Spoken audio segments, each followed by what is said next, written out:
Hello, Amazon. Good morning. Good morning. Huh? What? Good morning. Okay, Getting Amazon. your flash briefing Wow. in NPR News. Nice. Cool. Live from NPR News in Washington, I'm Corva Coleman. The Coast Guard says a surveillance plane detected underwater sounds in its search for a missing submersible in the North Atlantic Ocean, but nothing has been found so far. 5 people are aboard the private sea vessel that was descending to look at the sunken Titanic. Retired Air Force Colonel and astronaut Terry Virts has a friend who is one of the 5 missing people aboard. He fears the submersible is on the ocean floor. The theory is they're stuck somehow on the bottom. We won't know until we find them. It's a search and rescue. So the first part is search and the second part is rescue. And there's probably not much more than a day, maybe 2 of oxygen. So yeah, it's a very tough situation. He spoke to NPR's Morning Edition. A new NPR PBS NewsHour Marist poll finds that nearly a year after the Supreme Court's Dobbs decision overturning the right to an abortion, a majority say they're against the decision. NPR's Domenico Montanaro reports that puts Republicans running for president in a tough position. Some 57% of the more than 1,300 respondents say they disagree with the Dobbs decision. That includes sizable majorities of Democrats and independents. 6 in 10 Republicans, though, say they agree with the decision.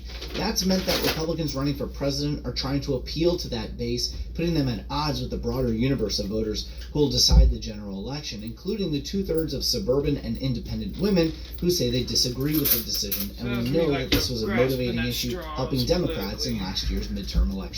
Domenico Montanaro, NPR News, Washington. Special Counsel John Durham is testifying before the House Judiciary Committee. He examined the origins of the FBI's investigation into then presidential candidate Donald Trump's alleged ties to Russia in 2016. Durham found that the FBI and the Justice Department should not have opened a full investigation, and found the FBI used a different standard of investigation for Trump than for others. Stocks opened lower this morning as Federal Reserve Chair Jerome Powell warns of higher interest rates ahead. NPR's Scott Horsley reports the Dow Jones Industrial Average slipped nearly 140 points in early trading. Powell's on Capitol Hill both today and tomorrow, updating lawmakers about inflation and the Fed's efforts to fight it. In his prepared testimony, Powell notes 16 out of 18 members of the Fed's rate-setting committee think interest rates will have to go higher this year to help bring prices under control. Of course they will. The Fed held interest rates steady in its most recent meeting last week. Inflation in the U.S. has eased from more than 9% last summer to 4% last month. But guess what? That's still well above the Fed's target rate of 2%. Inflation in the UK is more than twice as high as in the US. New figures out today show UK inflation remains stubbornly high in May. That's likely to prompt a rate hike by the Bank of England tomorrow.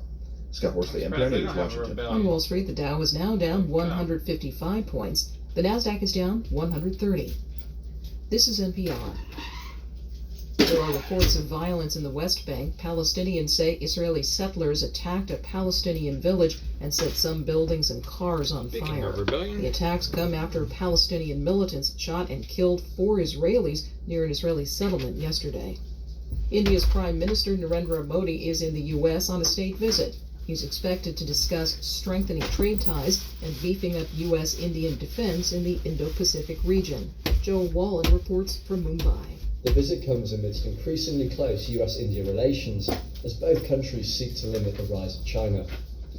At the start of his trip, he met with US business leaders, including Bill Gates and Elon Musk.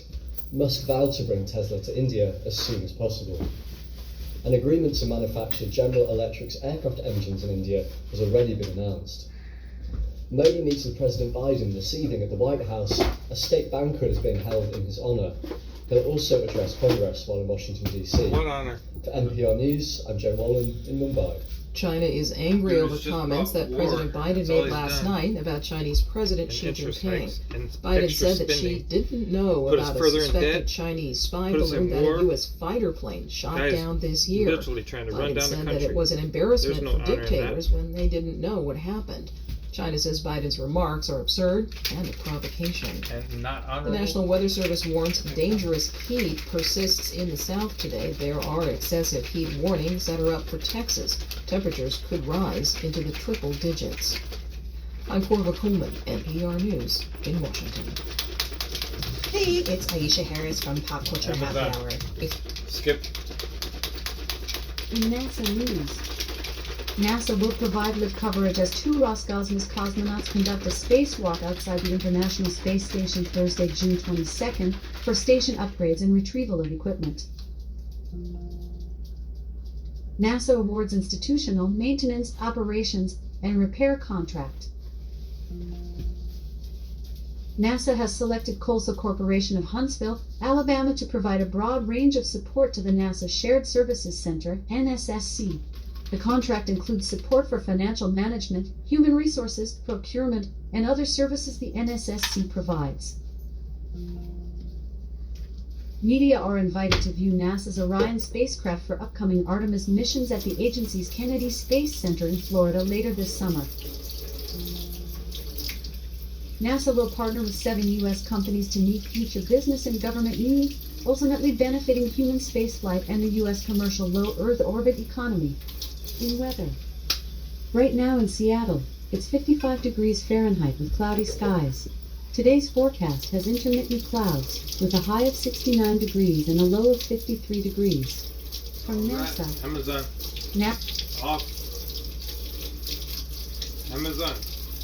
Tell us a joke. What do you call Spider-Man with no webs? What?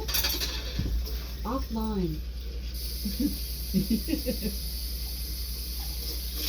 Alright, well this Spider-Man theme's getting old, isn't it? Alright, well.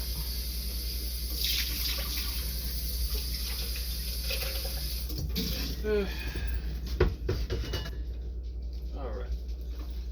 I heard that President Biden might be one of the worst presidents in U.S. history. I don't know about that, but of recent ones, maybe. Alright. Have a great day.